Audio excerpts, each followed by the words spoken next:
The Atlanta Braves take 2 of 3 from the Philadelphia Phillies. Logan Whaley joins me as we discuss what is the importance of this. What does it mean going forward, and why this weekend could be a big turning point for the Atlanta Braves? All that and more on today's episode of the Chopaholic Podcast, brought to you by the Crowded Booth. Pile in here and make yourself feel at home. The Crowded Booth is coming on. The Crowded Booth with Bryce, Koon.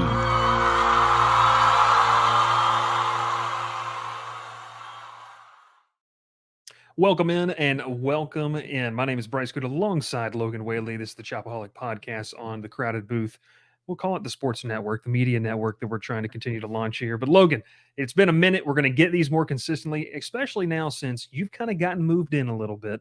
And I'm somewhat kind of getting closer to what it feels like to have a kid. We're 1 month in, everything's going great. But, people don't want to hear about that. They want to hear about their Atlanta Braves. And this past weekend was a lot of fun. Atlanta takes 2 of 3, including a shutout victory on Sunday. Logan, one of the more complete games we've seen this team play in quite some time.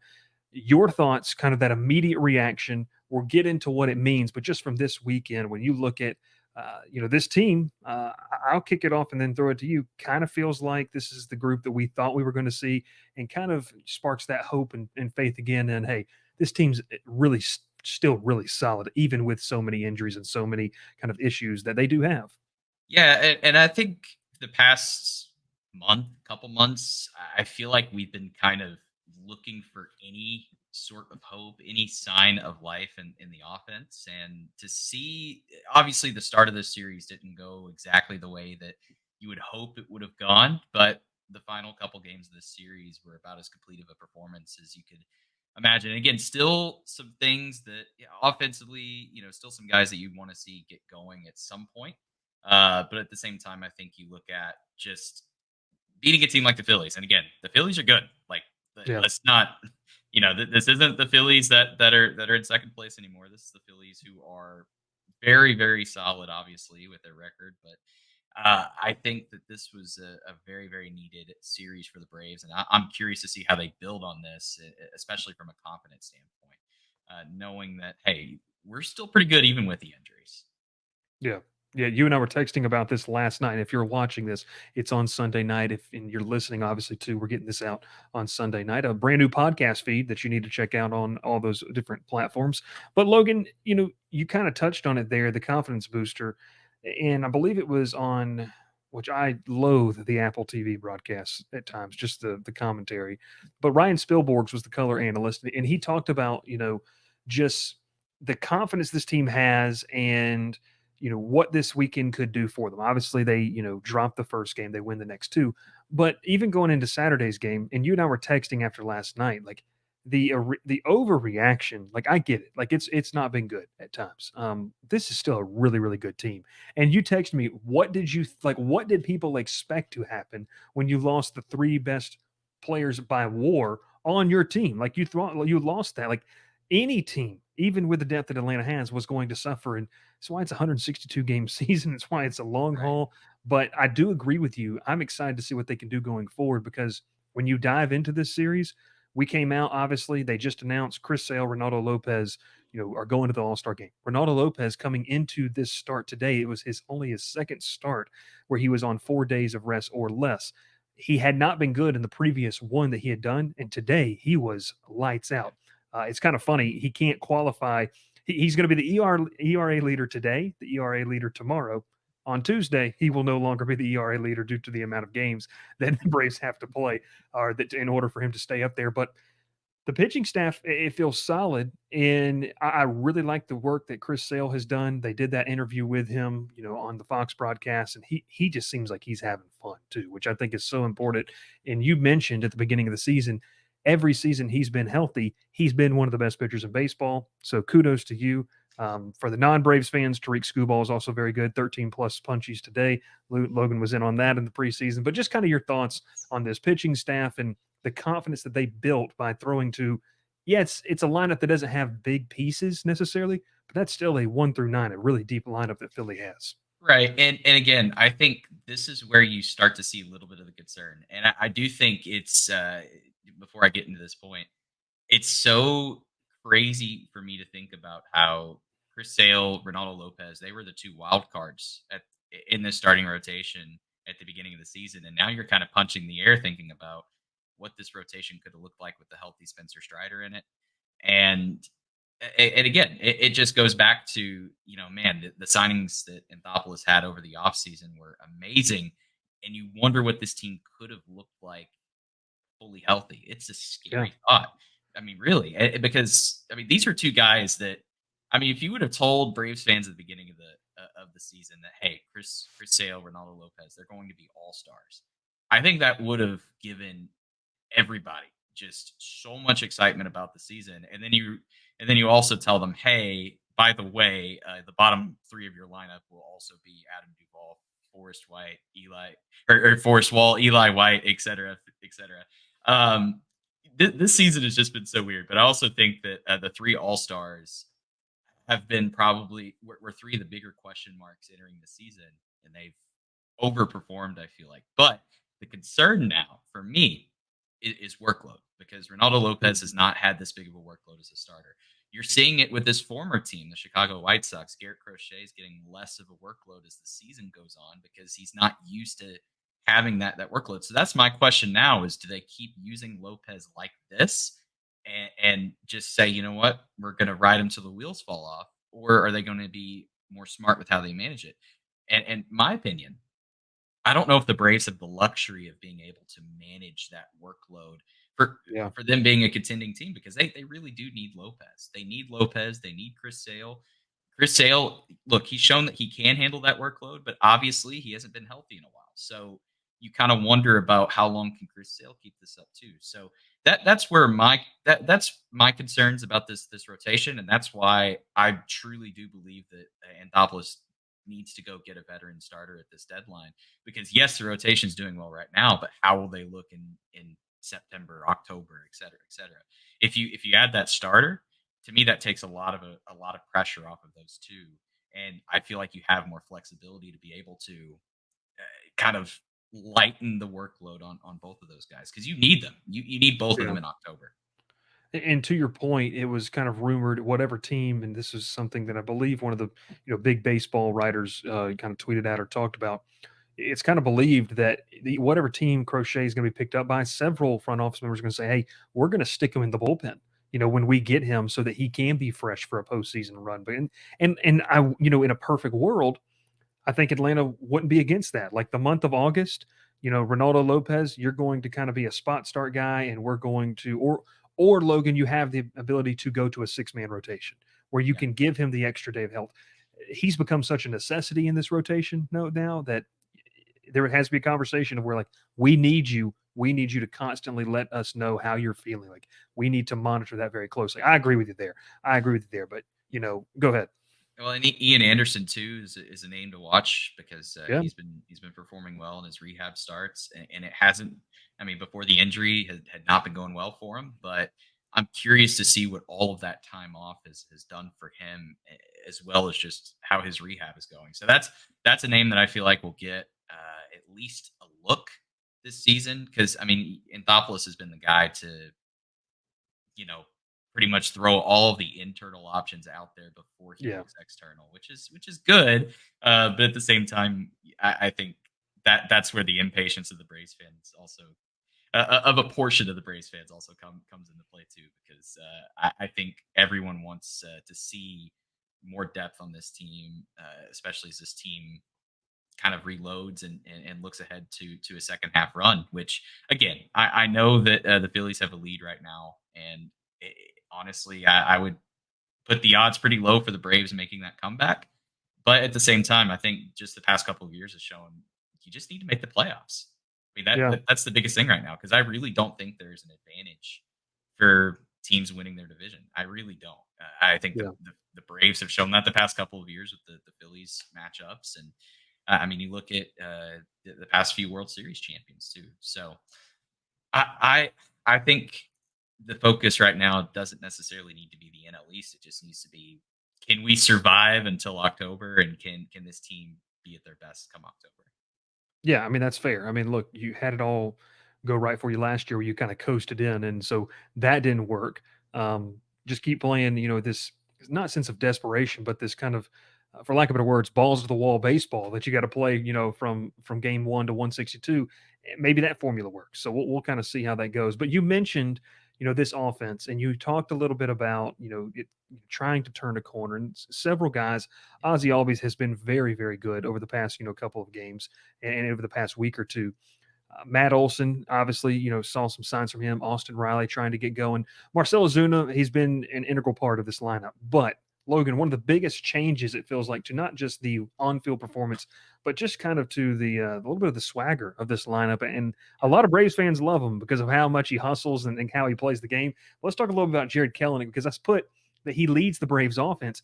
Literally, I mean, he is leading off, and he is almost batting over 270 now. This is a guy that has been really, really, I don't want to say much maligned, but he's been a guy that has been in the paper, in the media for Of just course. so long Yeah. now. It feels like he's 30 plus years old, and he's just having fun. And I think Yeah. the fans appreciate it. I think that this, clubhouse appreciates it. And I even say this too. He's playing a pretty dang good center field too. Still want Michael Harris there when he comes back. But you just talk about Jared Kelenic and his ability to kind of table set for the top of this lineup when that was the big question. When Acuna goes down, who is that going to be? And Kelenic, I mean, has filled that role pretty admirably. Yeah, absolutely. And I think it's telling as well because obviously the big question mark with Kelnick was mentally. I Yeah. think that was the big talking point with him, and obviously he had some moments where he was slumping at the beginning of this season, and I will say maybe not slumping. Slumping doesn't feel like the right word because it just felt like he wasn't. Just felt like he was just coasting. Wasn't hot. Wasn't cold. He was just kind of coasting. But Yeah. ever since he got put in that leadoff spot, it just felt like that has ignited something within him, and he's really stepped up whenever the Braves needed a leadoff batter. Kelnick has been that guy, and you're right. I think that he has, he's got his swagger back, right? That's been a really really fun addition to this team, and obviously the tweets now is like, oh, of course, like this was the most predictable thing, and Thopolis finds a way to unlock Jared Kelnick and all of that stuff, and I hope that he's able to sustain this. I think that he can. He may not be the number one prospect that he was touted to be, but you know what? He's not expected to be that, and he doesn't need to be that. I think he's Yeah. fulfilling his role, you know, good enough. I mean, he's not the best defensive center fielder I've ever seen. He's definitely not Michael Harris out there. I'm very much looking forward to Harris returning and shifting Kelnick to back to a corner outfielder.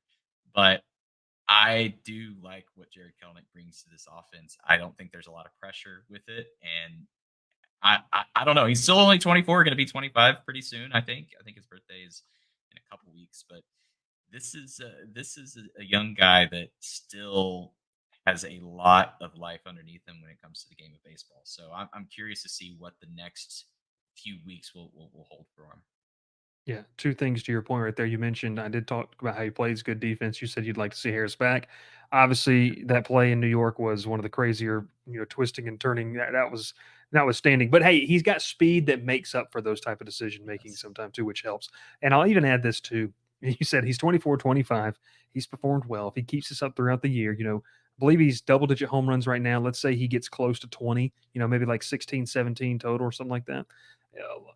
Just get ready for like that, 6 year, $41 million extension that is going to be signed. And, the baseball world's going to be crying that Anthopoulos got a guy for, $6, $7 million a year, Yeah. something like that crazy. Yeah. But Kelling's been a big part. I mean, there's no doubt about it. And it kind of takes us kind of here to this last point, Logan, as we wrap this up. Obviously Atlanta takes 2 out of 3 from Philadelphia. That's massive. We talked a little bit about, you talked, just kind of, do you think they can come back? When you look ahead, though, Logan, I mean, there's still some holes. And we talked about the veteran starter. I wanted to get your thoughts on this before we get out of here because, the bullpen feels like they're really starting to slot into where they need to be. Joe Jimenez was filthy the other night when he was pitching against the Phillies. Like, that was really fun to Yeah. watch. maybe there's a guy out there. Atlanta's not going to go overpay for a bullpen arm, but they might go get a guy that can slot as a middle innings relief guy. I think this is coming more time of conversation because everywhere else offensively, you have the back of a baseball card to go to and say, okay, you know what? Even if this is a down year, they're still going to be all right. Like Matt Olson's not going to hit 50 plus home runs, but he still might hit 35 or 40. Austin Riley, at some point, even in a down year, he's probably going to still hit 25, 30 bombs. Orlando Arcia at the shortstop position. That's where you look at the back of the baseball card and you start to kind of say, okay, he's had this 1 year and he's still obviously on a team friendly deal. Regardless, he's a guy that can be a utility guy for you. What is the cause for concern at that position? Do you think it's something that Anthopoulos and them even look to address? Obviously, a lot of people, and I know in our Discord, which you can join down below, we were talking about it. Nacho Alvarez is a guy that I think they're excited about. Logan, I don't know if they're going to push him to the majors this year. Do you think they look for a little more middle infield help? Because I would slot, and we can do a show on this later, kind of ranking our deadline, position targets. I would like to see a veteran starting pitcher. I'd like to see a corner outfielder.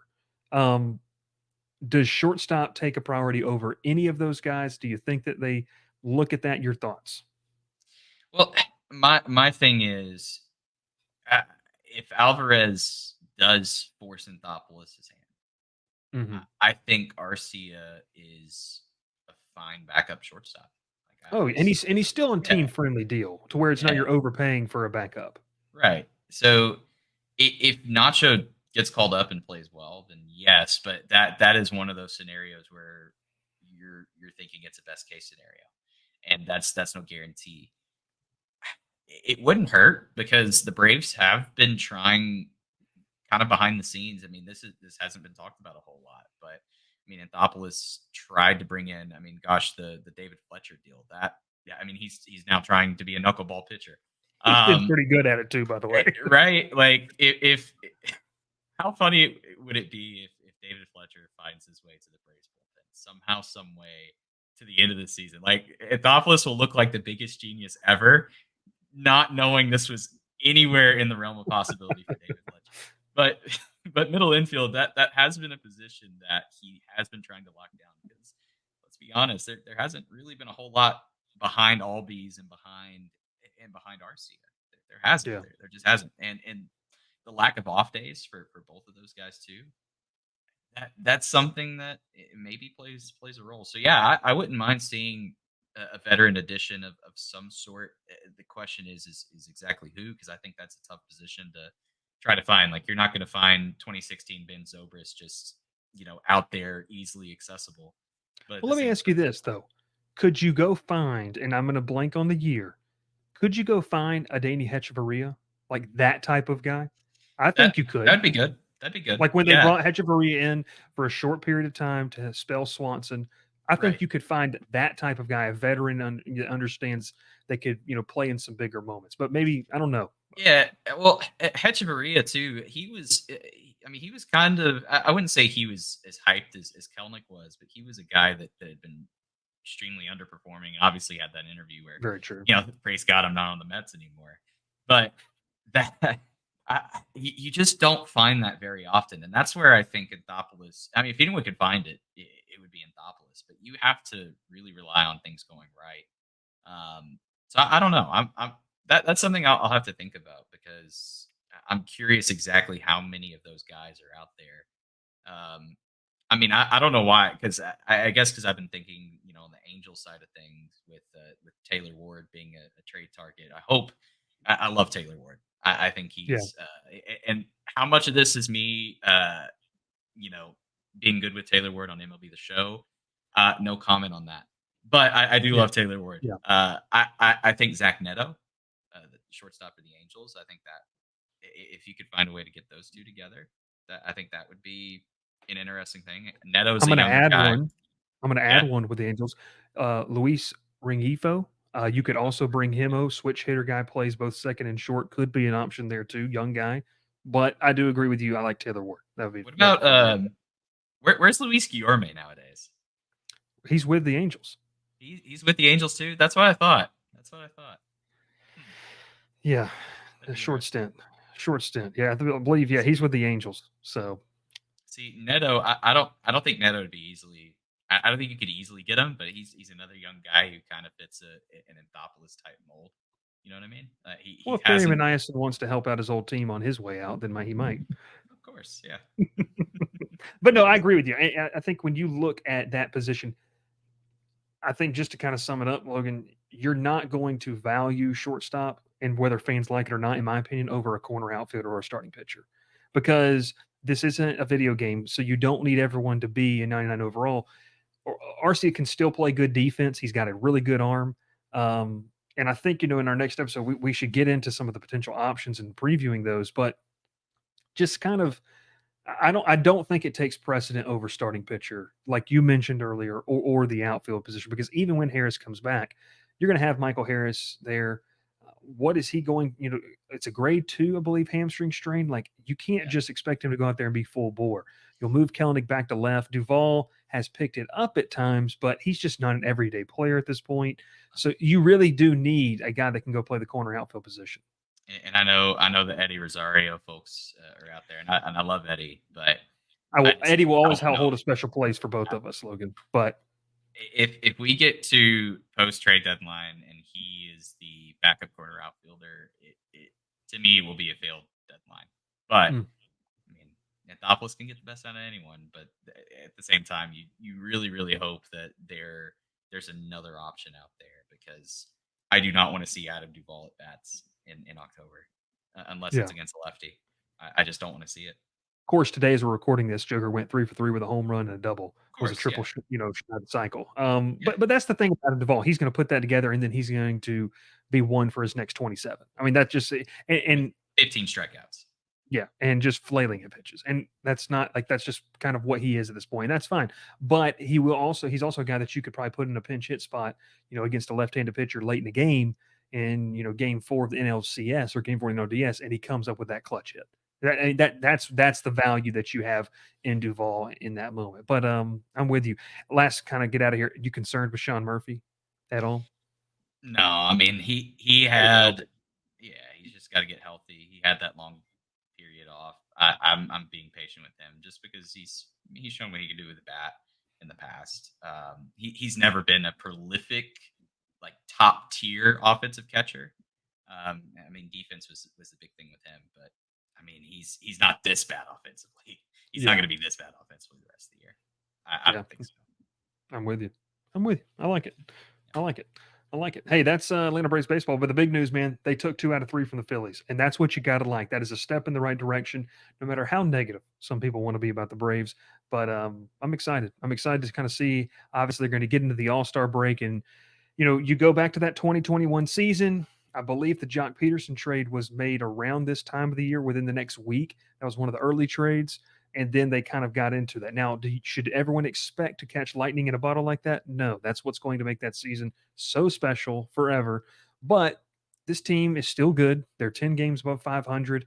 And Logan, I will end it with this. Like you said, if you would have told me on February 26th, as this team got ready to go to spring training, you will not have Spencer Strider, you will not have Ronald Acuna, and your best offensive player to this day will be Marcell Ozuna, and you still told me they were 10 games above 500 in the top wild card spot, I would have said that is the craziest thing ever. And people can't believe that. It's why this sport's so unpredictable, and you can't just go off the numbers. Philadelphia is very good. I will say this: if Philadelphia plays at full strength and plays their full capacity, they're probably the World Series in the World Series. Like that, Yeah. like they're very, very good. But I mean, Atlanta's still up there. look at who they're without too. I mean, the Phillies have their share of injuries. I mean, they've been Schwarber, without Harper. Harper, Schwarber. Yeah, exactly. So it is. They're a very very very good team. I mean, obviously, I'm saying the obvious there, but Yeah. both of those teams, it's almost unfair that we're not going to see both of those teams at full strength.